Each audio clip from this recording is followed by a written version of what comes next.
In the shadow of the glaring neon lights of Sin City, a dark, unsolved murder mystery. I believe there's someone out there that knows what was happening. 911 emergency? What's going on there? I walked into my friend's apartment and there's just blood everywhere. A young, innocent couple found shot to death, execution style. I just remember running to try to get into the apartment. And they go, "You can't go in there." And I said, "I need to go in." They go, "You cannot go in." There was a belief going into the apartment this was a murder-suicide. But cops would soon find this was no murder-suicide. This was cold-blooded murder, and the young couple wasn't so innocent after all. What they had projected to the outside world wasn't necessarily who they were when you dig down. Sydney Land, a sweet, all-American girl who grew up in a suburban oasis worlds away from the famed Las Vegas Strip. She just had the best personality, and she was very loving, a very, very loyal friend. And a good girl who went to school and worked part-time at the Palm, a swanky steak restaurant in Caesar's Palace. But Sydney also had dreams brighter than those Vegas lights. She really loved kids and wanted to do something in the medical field with children. All that suddenly changed when she hooked up with this guy, Nehemiah Kaufman, better known on the street as Neo. Sydney's mom, Connie, was never a fan. He didn't have a car. She was driving him everywhere, and I didn't like that. And, I felt like he was taking advantage of her. But Sydney fell fast and hard for 20-year-old Neo, who cops say was actually living a shady life studded with petty crimes and brushes with the law. He had been involved in some illicit activities such as burglaries and the sale of narcotics and things like that. And that's not all. People close to Sydney say Neo was dabbling in the dangerous and sleazy world of sex trafficking, fashioning himself as a self-styled pimp. It's apparent that a lot of his female friends that he may have also courted were being utilized in various manners related to prostitution.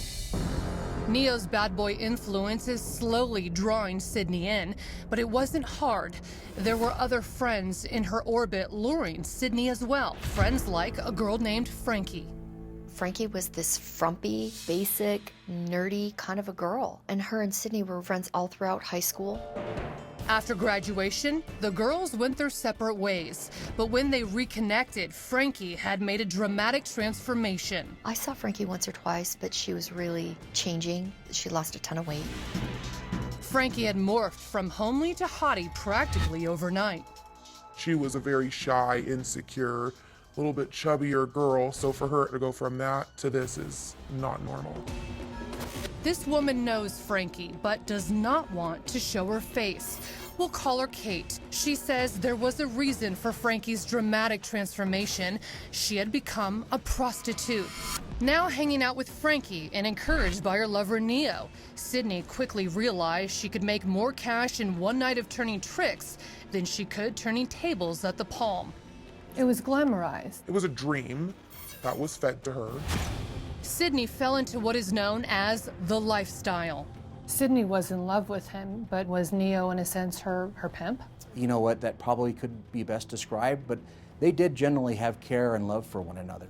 Do you know the truth? Did Sydney talk about it to you, about why she got into it? No, she never talked to me about it, but she sees what Frankie basically reaps in terms of materialistic and benefits and the cars and the lifestyle.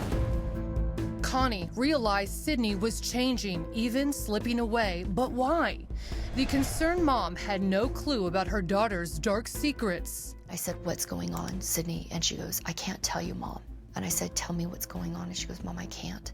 It's just bad. It's just so bad." She was in over her head. She's way over her head. And I don't know why. I told her, I said, "Sid, this is going to end tragically for you."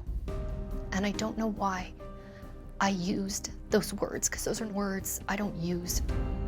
Was it a horrible premonition? 911 emergency? What's going on there?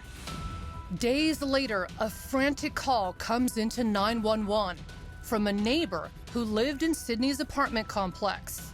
I walked into my friend's apartment and there's just blood everywhere. And I just seen Okay. his feet on the ground, and I seen her body on the ground, and So there's two people. Okay. yes. They were laying down in the. Yeah. Okay. And there's blood all over the wall. And in an eerie coincidence, around the same time, Connie gets a heartbreaking phone call from her son. A little after 12:30, Preston, my son, had called and he said, "Mom, have you talked to Sid?" And I go, "No, what's wrong?" And I could hear the anxiety in his voice. And I go, "She's dead, isn't she?" And he goes, "Oh, Mom, she's gone." Connie tears across town to Sydney's apartment complex, on the way making her own desperate call to 911. I just got a phone call that my daughter's dead in her apartment. And we haven't heard from her in a couple days. Are you driving over there now? Yeah. But when Connie arrives at the apartment, cops won't let her in. I just remember running to try to get into the apartment. And they go, "You can't go. That's my daughter's apartment." And I go, "Don't tell me it's her." They go, "Ma'am, you cannot go in." Tragically, Connie's worst nightmare was now a grim reality. Behind the walls of that apartment lay the blood-drenched bodies of Sydney and Neo, both shot in the head at close range. What stood out to you when walking through that crime scene? Many things stood out. Lack of forced entry. Whoever was in the apartment with them appeared to be someone that they trusted. And there was something else about the circumstances surrounding their deaths, something that makes this murder an investigative nightmare. Was there DNA found? There were several items that contained DNA evidence. The problem is these people had a lot of friends, a lot of associates, a lot of people that hung out at the apartment complex with them. So sorting through all the details of what was relevant and what's not has been a challenge. Up next, parties, pimps, or Vegas vendettas. Detectives hone their radar on a man named Valentine. He's crazy. Crazy. Everything looked like Shane Valentine may have been our guy. I mean, when I refer to DNA, I mean, there's cigarette butts everywhere, and the ashtray's full of stuff. There's drink cups everywhere. So you talk about DNA being in the apartment. There's all kinds of stuff, So who knows what was supposed to be there and what wasn't supposed to be there.